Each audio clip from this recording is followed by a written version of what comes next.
এই রইল আমার 2 লাখ টাকার চাল।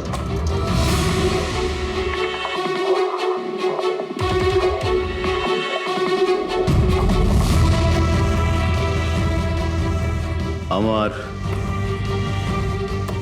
3 লাখ টাকার চাল।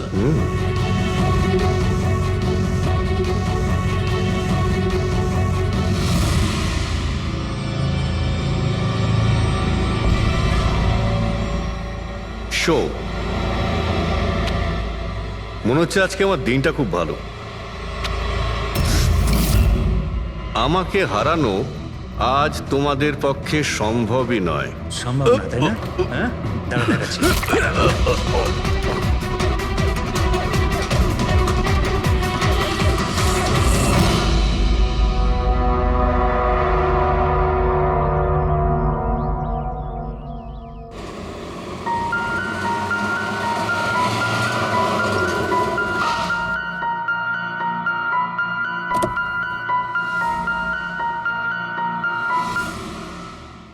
চলো বাচ্চারা,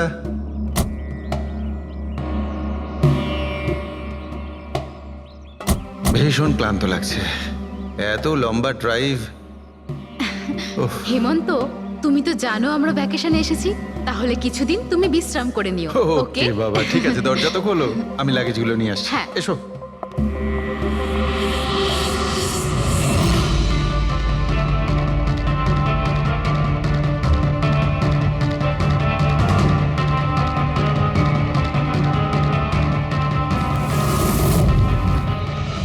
হেমন্ত, হেমন্ত তাড়াতাড়ি এদিকে এসো। এই এই দরজাটা।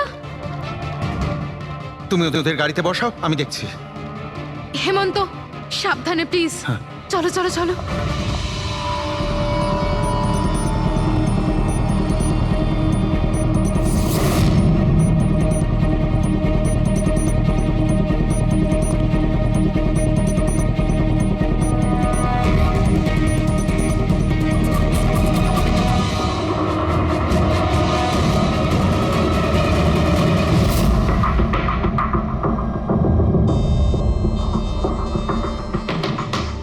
তিন চারবার আঘাত করেছে ছুরি দিয়ে।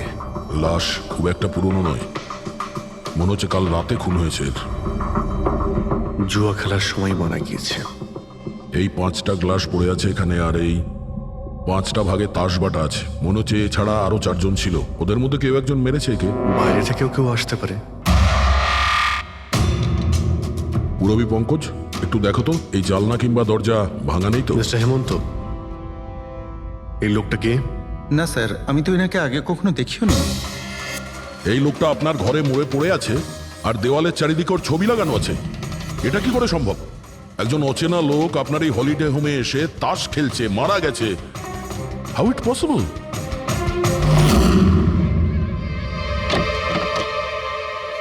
আচ্ছা, এখানে কোনো গার্ড নেই? ছিল স্যার, বহু বছর একজন গার্ড ছিল, কিন্তু ওই মাস চারেক আগে তার মৃত্যু হয়, ব্যাস তারপর থেকে আর কেউ নেই। আমি ভেবেছিলাম যে এবার একজন নতুন গার্ড রাখবো। আমায় বিশ্বাস করুন, আমি একদম সত্যি বলছি, আমি এই ভদ্রলোককে চিনিও না। উনি এখানে কি করছিলেন, ওনার ছবি এখানে কেন টাঙানো, আমি কিচ্ছু বুঝতে পারছি না।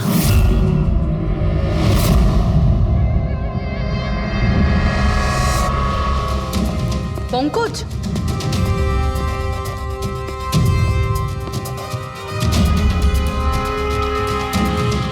স্যার স্যার, জোর করে তো কেউ ভেতরে ঢোকেনি। হ্যাঁ, পিছনের দরজায় তালা নেই কোনো, আর তার ছিটকানিটা বাইরে থেকে খোলা যায়। ওখান থেকে এসছে ওরা। আর স্যার, এই লিভিং রুমের যে জানলাটা আছে, এর বাইরে একটা কাটার ঝোপ আছে। ঝোপের মধ্যে এইটা পেলাম স্যার, কাপড়ের টুকরো।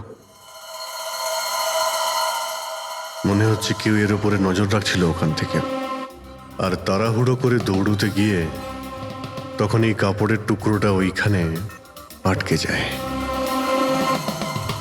মৃত ব্যক্তি ছাড়া এখানে আরো 4 জন ছিল, আর একজন লোক বাইরে, সব মিলিয়ে 5 জন।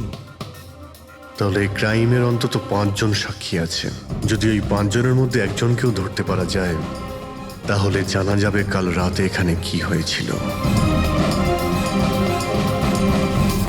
3 জন লোক আছে যারা এই খুনটা সম্বন্ধে জানে, এবং তারা যে খুন হয়েছে তার ছবি দেখে চিনতে পেরেছেন। কখন আসছে ওরা? একটা সময়।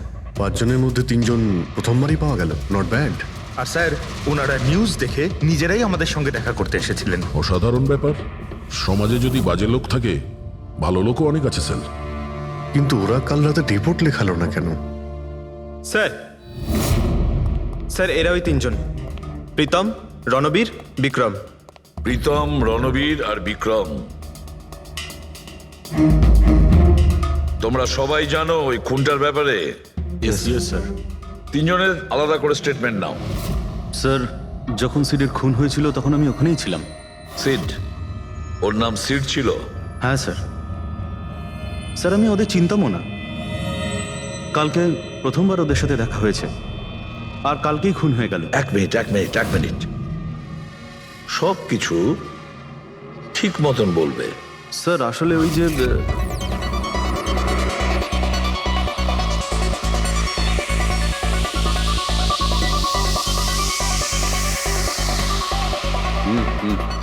Sure sir. কি হয়েছে স্যার? আপনি বোর হচ্ছেন? ক্লাবে ভালো লাগছে না আপনার? ক্লাব? তুমি এটাকে ক্লাব বলছো? মনে হচ্ছে ক্লাব তুমি দেখোইনি। স্যার, আপনি এখানে নতুন এসেছেন, এই শহরে প্রথমবার এসেছেন? হ্যাঁ, নিউ ইয়র্কে থাকি। একটা কাজের জন্য ইন্ডিয়াতে এসেছি। কাজ শেষ হয়ে গেছে আর শহরে বসে বোর হচ্ছি। আপনার বোর্ডন দূর করার একটা রাস্তা আছে আমার কাছে। রিয়েলি? কি? একটু এক্সপেন্সিভ। সেটা চিন্তা তোমায় করতে হবে না। কি রাস্তা আছে সেটা বলো। ভেবে দেখুন স্যার, লাখ টাকার ব্যাপার, আর রিস্কও আছে। জোকিং? রিস্ক নেওয়া আমার হবি, আর সেটা যদি হয় টাকার, সেটা আমার কাছে অনেক আছে। কাজটা বলো। সুপার দেন। তুমি কি ধরনের জোকিং এর কথা বলছো? এরকম কোনো ব্যাপার নেই স্যার, শুধু জুয়া খেলতে হবে। লাখ টাকা, জিতে গেলে মালামাল, আর হেরে গেলে কঙ্কাল। আর এমনিতেও আপনার টাকার তো কোনো চাপ নেই। তাহলে চলুন আমার সাথে, কাম। যাচ্ছ কোথায়? এক ভদ্রলোকের বাড়ি। ভদ্রলোকের বাড়ি? কে ভাই? ওই যে দেখতে পাচ্ছেন, ব্ল্যাক জ্যাকেট, হোয়াইট শার্ট। তাহলে ওই বারটেন্ডার তোমাকে ওর বাড়িতে নিয়ে গিয়েছিল, তারপর কি হয়েছিল? না স্যার, ও সিডের বাড়ি নিয়ে যায়নি। ও সিডের সঙ্গে পরিচয় করায়, তারপর আমরা সিডের বাংলোতে যাই।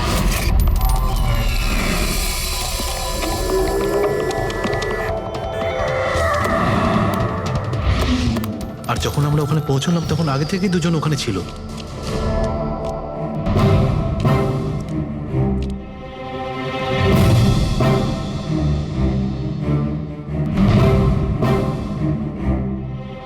এই রইল আমার 2 লাখ টাকার চাল।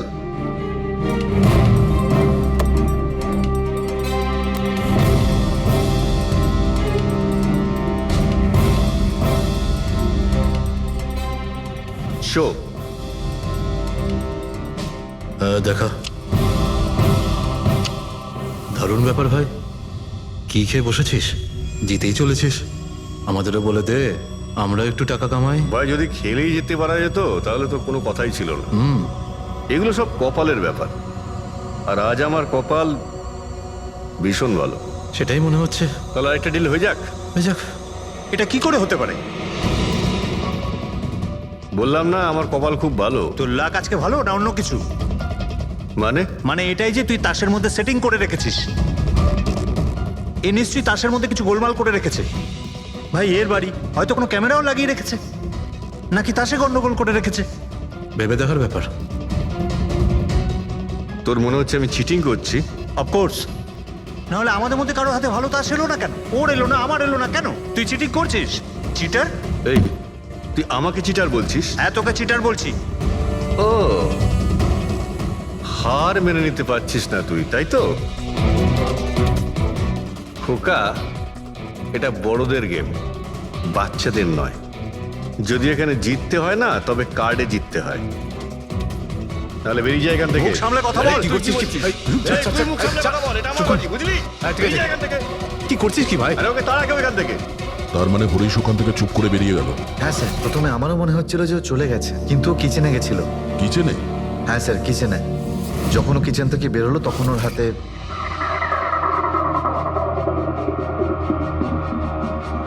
তুই আবার এসিস এখানে?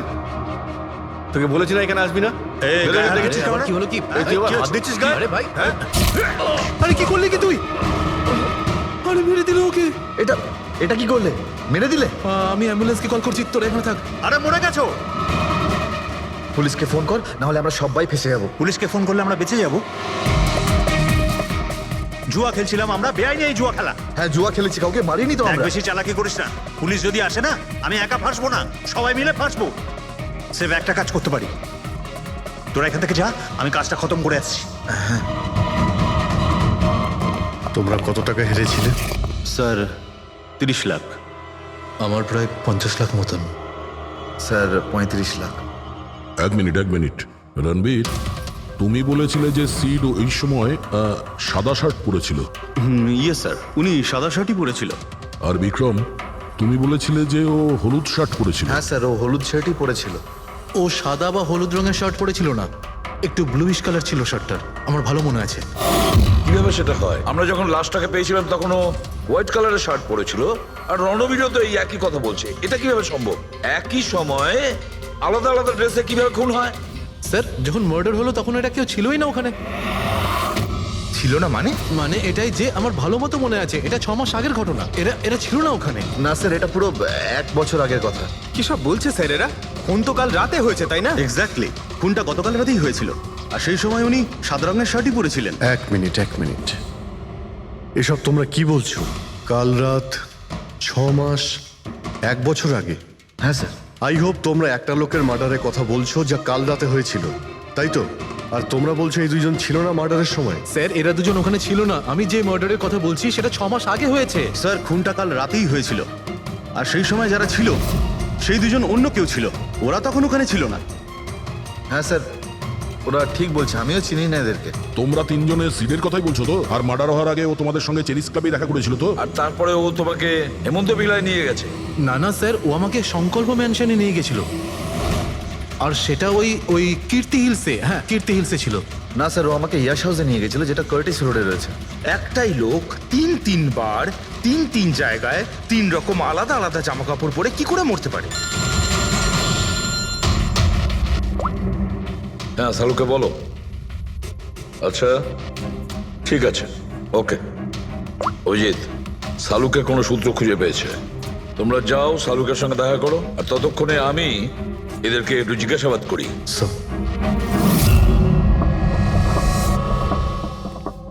হ্যাঁ, এসো ভাই, এসো। দেখো আমি কি পেয়েছি। আরেকটা কথা বলতে হবে, এই কেসটা বড় অদ্ভুত। হ্যাঁ ডক্টর সালুকে, কেসটা তো খুবই অদ্ভুত, আর যেগুলো আমরা জানতে পেরেছি ওগুলো। আরে না ভাই, ওইটাও তো অদ্ভুত নয়, আমি যেটা তোমাদের বলতে যাচ্ছি সেটা অদ্ভুত। হ্যাঁ, কি হলো? তুমি এদিক ওদিক কি দেখছো? কিছু না। ঠিক তো? না, আমি আপনার কথাই শুনছি। কি বলছেন স্যার? ও আচ্ছা, হ্যাঁ, তো আমি কি বলছি? ও হ্যাঁ, অদ্ভুত। দেখো, আমি এর রক্তের সঙ্গে সঙ্গে রক্তের মতো আর একটা জিনিস পেয়েছি। রক্তের মতো? স্যার আপনার সন্দেহ একদম ঠিক ছিল, এটা ডাই ছিল। আরে সারিকা, তুমি এসে গেছো? মানে আমি বলতে চাইছি, কি বলছো তুমি? লাল ডাই? কি করে? আরে বাহ, কনসেন্ট্রেশন ফিরে পেয়েছো তুমি? আরে আমার কনসেন্ট্রেশন কোথায় গিয়েছিল? তোমরা সব সময় না আমার পিছনেই পড়ে থাকো। ও আচ্ছা। আমি সিডের বডি থেকে এই প্লাস্টিক ব্যাগটা পেয়েছি। এই ব্যাগ ওর শার্টের ঠিক নিচে ওর বডির সাথে টেপ দিয়ে আটকানো ছিল। আর এই ব্যাগটাতেই একদম রক্তের মতো ডাই রাখা হয়েছিল। এটা তো ঠিক ওই রকমই যেটা ফিল্মের শুটিং এ ইউজ করা হয়। বা হয়তো নাটকে। নাটক? হ্যাঁ, নাটকে। যতদূর আমরা জানতে পেরেছি তাতে এটা পরিষ্কার যে সিড একজন ঠক ছিল। সিডা তার সঙ্গীরা মিলে জুয়া আর মার্ডারের নাটক করে লোকেদের ঠকাতো। তার মানে এসবের মধ্যে ওই বারটেন্ডারও যুক্ত ছিল। ও জেনে বুঝে বড় লোকদের ফাঁসিয়ে এখানে এই কার্ড পাঠিতে পাঠাতো, আর তারপরে এই মার্ডারের নাটক। তো এই জন্য রণবীর, বিক্রম আর প্রীতম আলাদা আলাদা জায়গায় আলাদা আলাদা সময় এর মার্ডার দেখেছে। আর ওরা এসব অনেক আগে থেকেই করছে, কিন্তু কাল রাত ওদের নাটক বাস্তবে পরিণত হয়। প্রতিবারই একটা নতুন বাংলো, নতুন লোক ঠকানোর জন্য। আর বাকি সব সেম, একই খেলা, একই ঝগড়া, আর সেই একই সিটের মার্ডারের নাটক। লোকেদের কাছ থেকে টাকা নিয়ে পুলিশ কেসের নামে লোকেদের ভয় দেখিয়ে বের করে দেওয়া, সব কিছু সেম টু সেম। প্ল্যান তো খুব ভালো ছিল, কিন্তু কালকে হঠাৎ মার্ডার কি করে হয়ে গেল? কারণ কালকে রাতে একটা গন্ডগোল হয়েছে। মানে 1 মিনিট।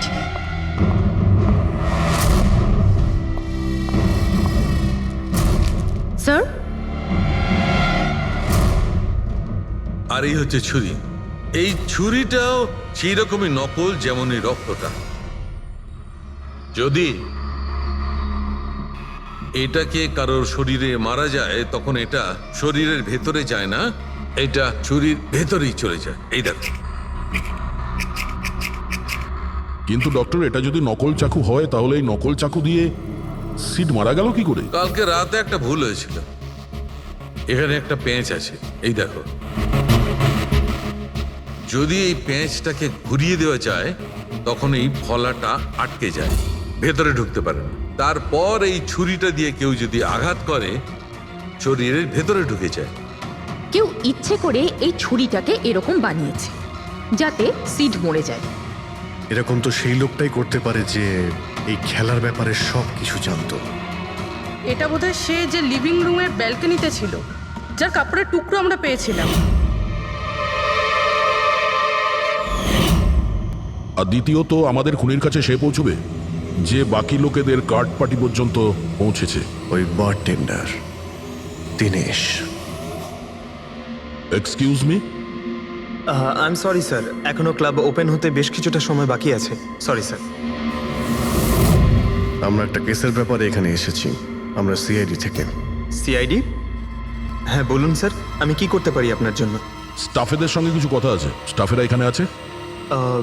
এখন সবাই তো এখানে নেই, কিছু লোক আছে যারা লকার রুমে ইউনিফর্ম চেঞ্জ করছে।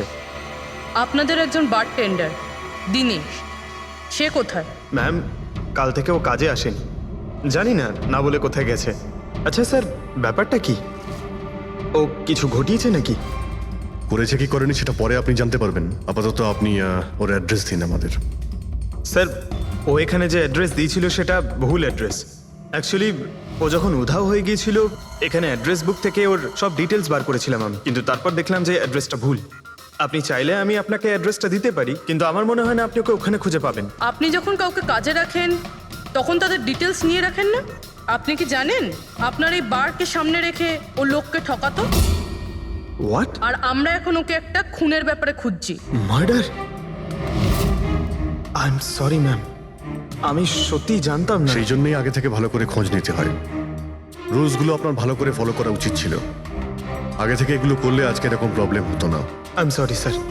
আচ্ছা, এই দিনের সম্পর্কে আর কি বলতে পারো? কিছু জানো ওর সম্পর্কে? না স্যার, তেমন বিশেষ কিছু নয়, কারণ ও খুব কম কথা বলতো, বেশিরভাগ চুপ করেই থাকতো। সেই জন্য ওর বন্ধু কম ছিল, শুধু এক মেয়ে ছাড়া, মানসী। ও এখানে ওয়েট্রেসের কাজ করে। ওদের মধ্যে ভালো ভাব ছিল, যদিও ওরা দুজনে কোনোদিন এটা প্রকাশ করেনি, কিন্তু আমার মনে হয় যে ওদের মধ্যে প্রেমের সম্পর্ক ছিল। তো আপনি মানসীকে জিজ্ঞেস করেননি কি ছিল ওদের মধ্যে? জিজ্ঞেস করেছিলাম ওকে, কিন্তু ও নিজেও জানে না। কোনো ব্যাপার না, মানুষকে একবার ডাকুন তো। ঠিক আছে স্যার।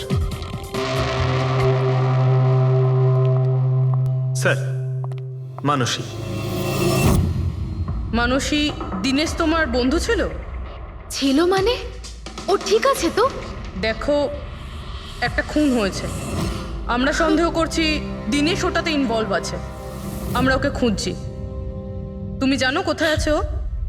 আমি নিজেই অনেক টেনশনে আছি, ওর ফোনও লাগছে না। আর ও এখানে যে অ্যাড্রেসটা দিয়েছিল সেটাও নকল। আর আপনারা বলছেন যে ও কোনো মার্ডারের সাথে যুক্ত? আচ্ছা, আপনি তো ওকে খুব ভালো করেই জানতেন না? হ্যাঁ স্যার, আমরা একে অপরকে ভালোবাসতাম আর আমরা বিয়েও করতে চলেছিলাম। সেই জন্য ও কিছু টাকা জোগাড় করতে চাইছিল। আচ্ছা, ও এই টাকাটা ক্লাবের চাকরি থেকে জমাচ্ছিল নাকি অন্য কোনো সাইড বিজনেস ছিল ওর? চাকরি ছাড়া ও শেয়ার বিজনেসে ও টাকা লাগিয়েছিল। আর আমাকে বলতো যে ও অনেক টাকা রোজগার করছে, আমাকে দামি দামি গিফট দিত আর দামি দামি রেস্টুরেন্টও নিয়ে যেত। তো ও তোমায় ওর ঠকানোর বিজনেসের ব্যাপারে কিছুই বলেনি? ওর কোনো ছবি আছে তোমার কাছে? হ্যাঁ আছে।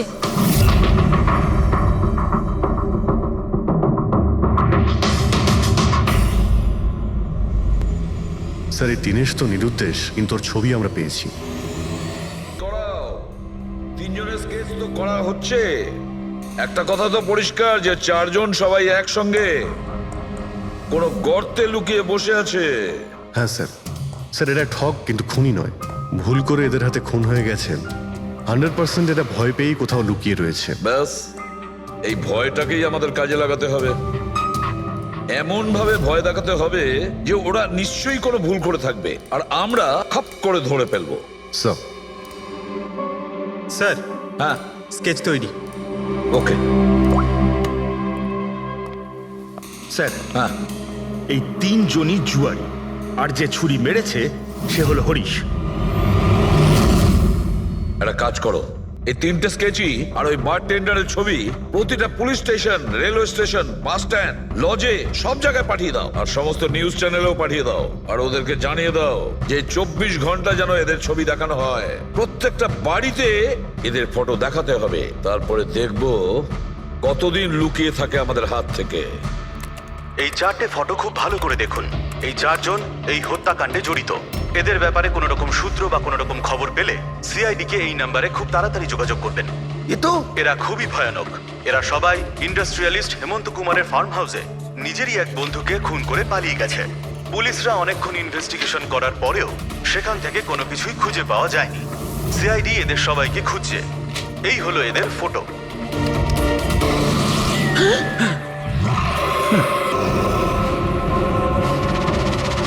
ভাই শোন না, ম্যাচটা চালু কর না, ম্যাচ হচ্ছে।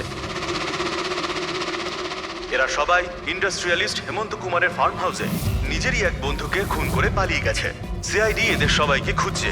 এই হলো এদের ফটো। দেখলি তুই, এরা তো সবকিছু জেনে ফেলেছে। ভাই ছবি টবি সব দেখাচ্ছে, সমস্ত ডিটেলস দেখাচ্ছে। বাজেভাবে ফেসে যাবো ভাই এসবে। হাসবো তো বটেই। আমি তোদের আগেই বলেছিলাম যে চল পালিয়ে যাই, কিন্তু তোরা তো শুনলেই না। এবার এবার পুলিশ আসবে, সব জায়গায় খোঁজ করবে, আর তখন আরে এখনো অনেক সময় আছে। চল পালাই, এই ব্যাগ তোলা, সবাই মিলে পালাই, চল।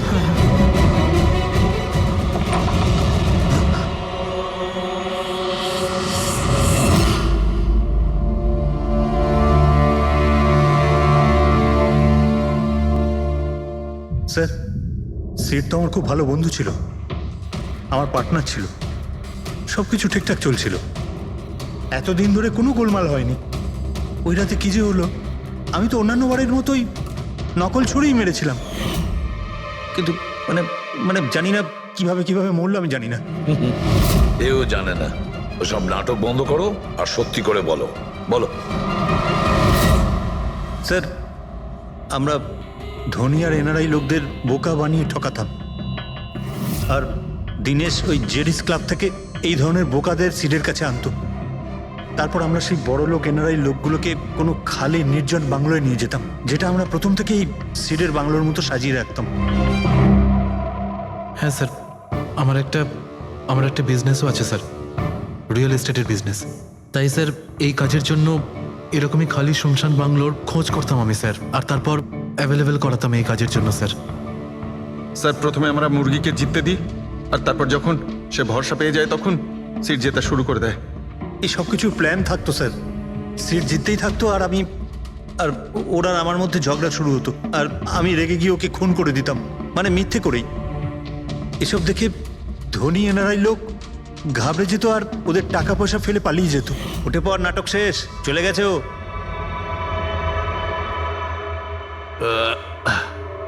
ঠিক গেছে তো রে? হ্যাঁ গেছে। উফ, আরে লেগে যাবে পাগল। তারপর আমরা ওই টাকাগুলো নিজেদের মধ্যে ভাগ করে নিতাম। ওই রাতেও সব এরকমই হয়েছিল। আমি ওকে ছুরি মেরেছিলাম, আর তারপর পুলিশকে ফোন করা যাক আর সবকিছু ডিটেলে বলে আমি দেওয়া যাক। পুলিশের চক্করে পড়তে চাই না। আমার পাসপোর্ট, ইউএসএ সিটিজেনশিপ সবকিছু চলে যাবে। না না না না না, আমি যাচ্ছি। আরে ঘুমিয়ে পড়লি নাকি সিট? আরে ওঠ ভাই, অনেক হয়েছে, আর ওভার অ্যাক্টিং করতে হবে না। সিট সেট সেট আরে এই তো সত্যি মরে গেছে। আরে ছুরিটা সত্যি সত্যি লেগে গেল নাকি ওর? আরে কি বাজে কথা বলছিস কি তুই? আরে সিড ওঠ না। সিড ওঠ না। আরে ছুরিটা কি করে? তুই ছুরিটা ইউজ করার আগে চেক করিসনি নাকি? আরে প্রথমবার করছি নাকি? শুটিংয়ের ছুরি এটা, একটাই তো ছুরি আছে না, কিন্তু এই খুন কি করে হতে পারে? আমাদের পুলিশকে জানাতে হবে। পুলিশকে যদি জানাই তো আমরা সবাই ফেসে যাব। তাহলে কি করব?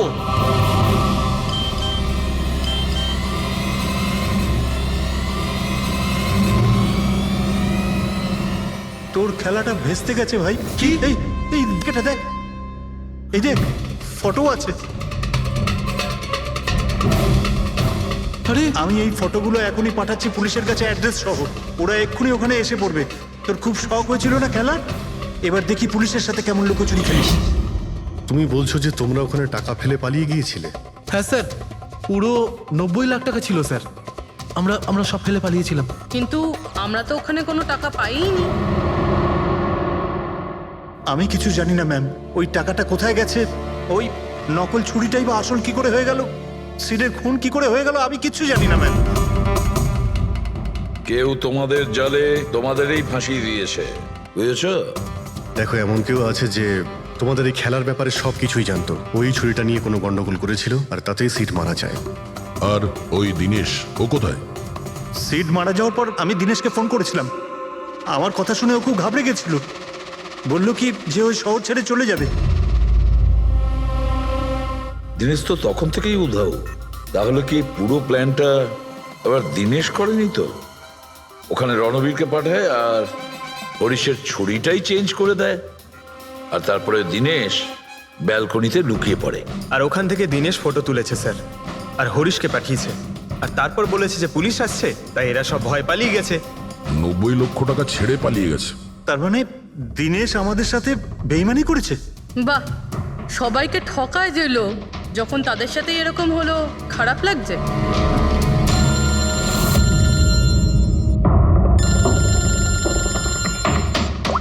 হ্যাঁ বলো সালুকে। ফ্যান্টাস্টিক, ঠিক আছে।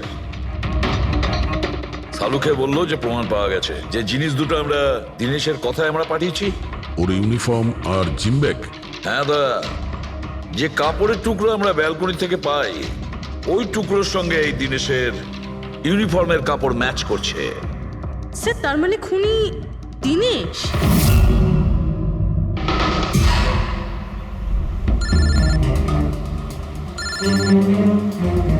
এসিপি স্যার, হ্যালো, কি জিটি রোড? ঠিক আছে স্যার, ওকে ওকে। জিটি রোডে যেতে হবে, দিনেশকে জিটি রোডের বাজারে দেখা গেছে।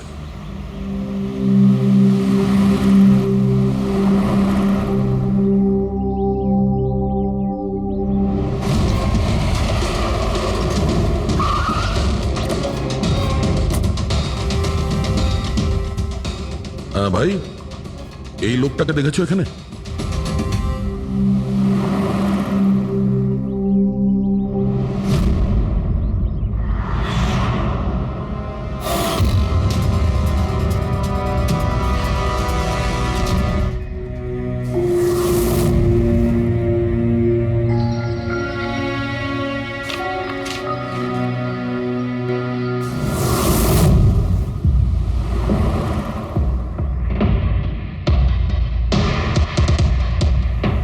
আচ্ছা, এই যে দাদা, একে দেখেছেন? হ্যাঁ দেখেছি তো।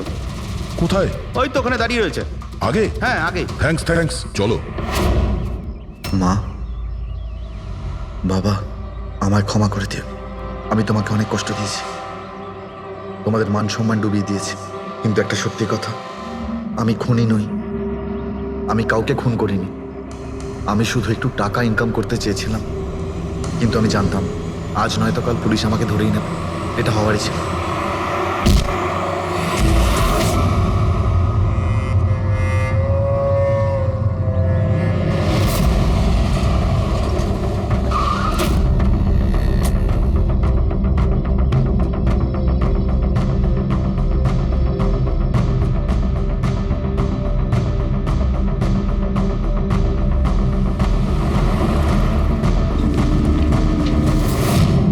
ক্ষমা করে দাও, এই বদনাম নিয়ে বেঁচে থাকার থেকে মরে যাওয়া ভালো।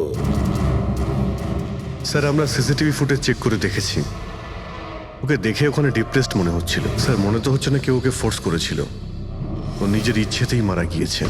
সুইসাইড নোট পড়ে তো মনে হচ্ছে স্যার ও এই কাজের ব্যাপারে খুব লজ্জিত ছিল।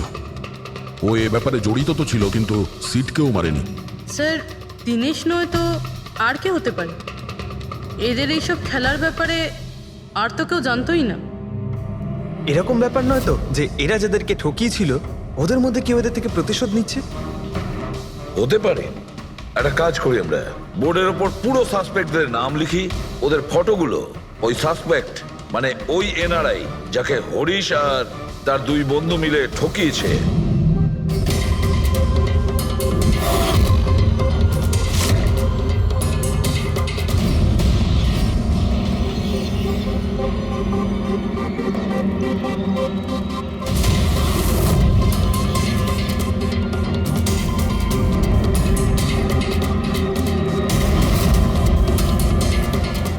স্যার এই হলো সেই সমস্ত লোকগুলো যারা এই কেসের সঙ্গে জড়িত। অভিজিৎ, খোঁজ নিতে হবে খুনের সময় এরা কোথায় ছিল। পুরো ইনফরমেশনটা আমরা এয়ারপোর্ট ইমিগ্রেশন থেকে পেয়ে যাব। স্যার এই ফটোগ্রাফে যে 8জন লোক আছে সেই সময় তারা ইন্ডিয়াতে ছিলই না। ইনফ্যাক্ট বেশিরভাগ লোকই এই ঘটনার পরে ইন্ডিয়াতে ফেরেইনি। শুধু এই 4 জন ছাড়া এই 3 জন সাক্ষী, বিক্রম, রণবীর, প্রীতম আর মিস্টার রানা। স্যার এক্ষুনি আমি মিস্টার রানার বাড়িতে ফোন করেছিলাম, ওনার ওয়াইফ ধরেছিলেন। বললেন যে 3 বছর আগে উনি মারা গেছেন, আর 3 বছর আগে এরা ওনাকে ঠকিয়েছিল। উনি এই গিল্ট ফেলেই ভুগতেন যে ওনার সামনে কেউ খুন হয়ে গেছিল আর উনি কিচ্ছু করতে পারেননি, যার জন্য উনি নেশার কবলে পড়েন। আর তাহলে বাকি থাকলো 3 জন সাসপেক্ট, প্রীতম, রণবীর আর বিক্রম। প্রীতম আর বিক্রম এরা তো দেশের মধ্যেই ছিল, কিন্তু এই শহরে ছিল না। এবার এই রণবীরই শুধু বাকি থাকলো। রণবীর তো নিজেই ওখানে ছিল, ওই ফটোতেও ছবি আছে। হ্যাঁ স্যার, ও একই সাথে ব্যালকনি আর হল তাতে থাকতে পারে না, এটা অন্য কেউই হবে। তাহলে কে হতে পারে এই খুনি? পঙ্কজ, মিস্টার রানা 3 বছর আগে মারা গেছেন, ওনার পুরো ডিটেলসটা আমার চাই। স্যার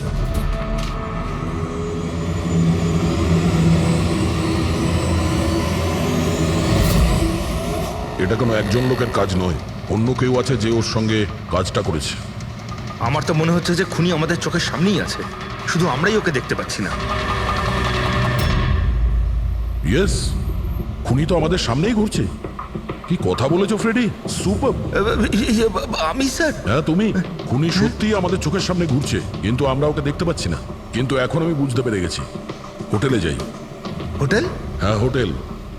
থিওরি হিসেবে ওর হোটেলেই থাকার কথা। একবার যদি জানতে পারি যে খুনি ওই, তাহলে ওর সঙ্গী আর জুয়োর টাকা সব পেয়ে যাবো। তাহলে চলুন স্যার, তাড়াতাড়ি যাওয়া যাক আর ওকে ধরে ফেলি গিয়ে। ধরবে না ওকে, ওর ওপর নজর রাখতে হবে। আর হ্যাঁ, যদি বেশি চালাকি করে তাহলে ছাড়বো না ওকে।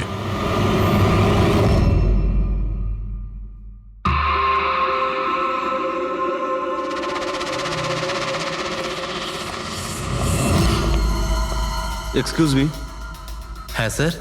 আমি আপনার ফোন থেকে একটা ফোন করতে চাই। করুন স্যার। ওয়েল, আমার একটু প্রাইভেট কথা ছিল আর কি। এছাড়া কি আপনার কাছে অন্য কোনো ফোন আছে? স্যার ওইটাই চলে যান, ওটা থেকে কথা বলে নিন। Thank you. Thank you.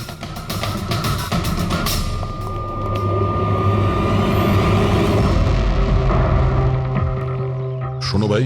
হ্যাঁ স্যার। আমরা সিআইডি থেকে আসছি, আমরা এই লোকটাকে ফলো করছি। এই লোকটা যে কথা বলছে ওটা আমাদের শুনতে হবে যে কি কথা বলছে। স্যার ওই ফোনটা এই ফোনটার সাথে কানেক্টেড। আমার মনে হচ্ছে সিআইডি কিছুই জানতে পারেনি। প্ল্যানটা সাকসেসফুল। আমাদের প্ল্যানটা খারাপ করার শুধু একটাই লোক ছিল, আর সেই ছিল দিনেশ। আরও সেটার উপযুক্ত শাস্তি পেয়ে গেছে। So there is nothing to worry about. You don't worry. আমি যদি কিছু জানতে পারি তোমাকে জানাবো। I love you two.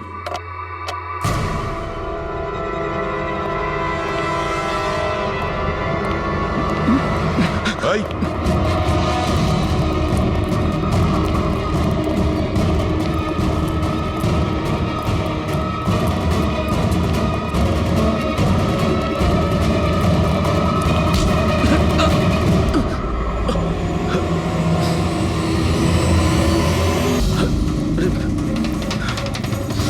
আমি আপনাদেরকে কিচ্ছু বলতে পারবো না।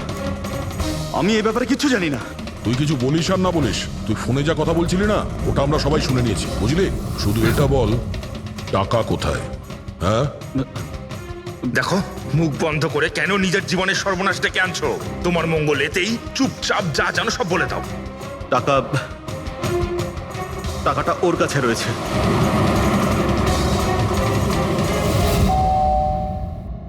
একটু দেখ তো মা, কে বেল বাজাচ্ছে? হ্যাঁ মা।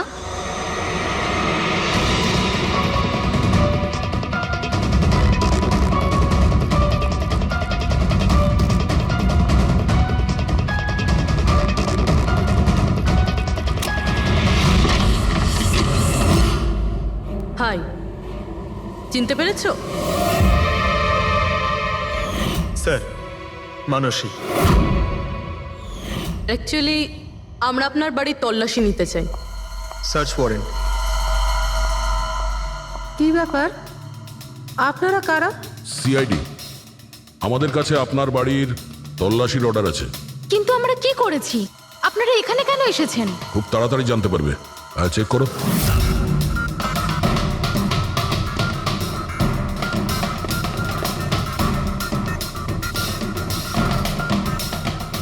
দয়া স্যার।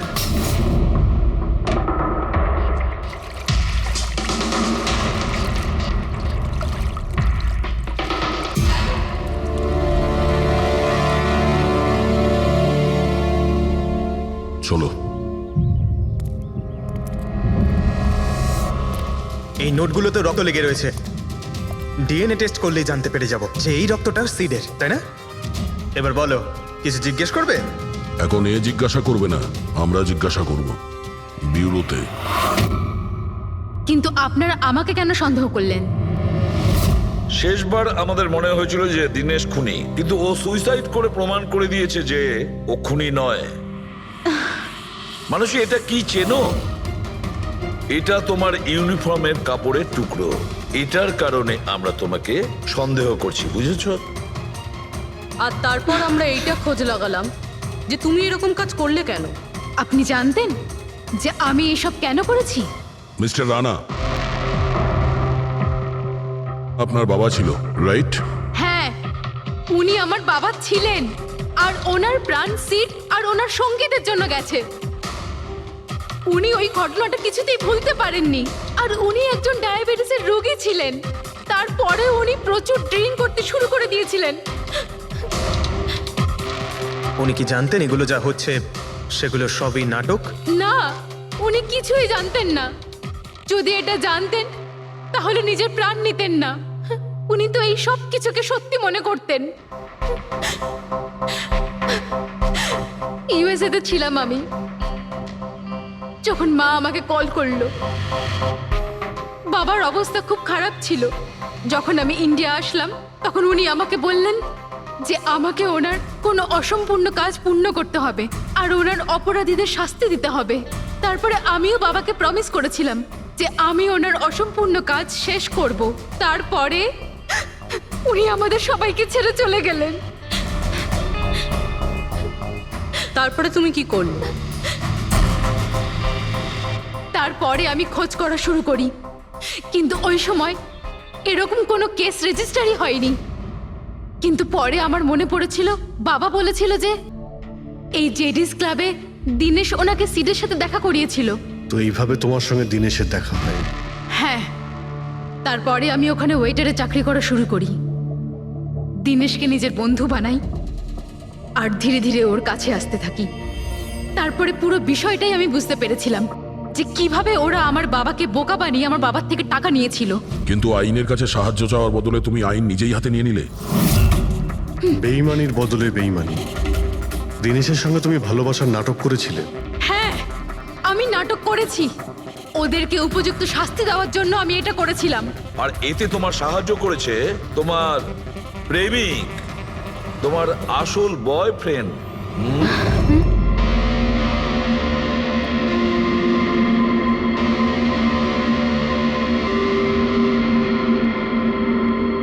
হ্যাঁ,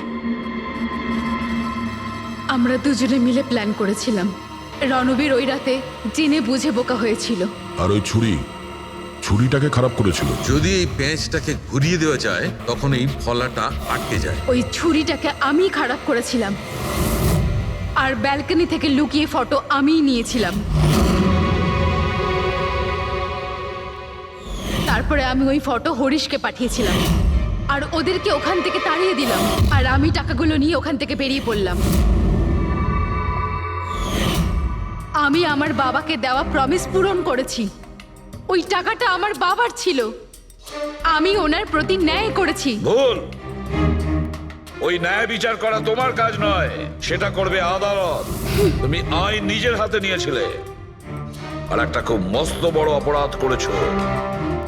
আইন তোমাকে কঠোর থেকে কঠোরতম শাস্তি দেবে, তোমাদের দুজনকে কঠোর শাস্তি দেবে।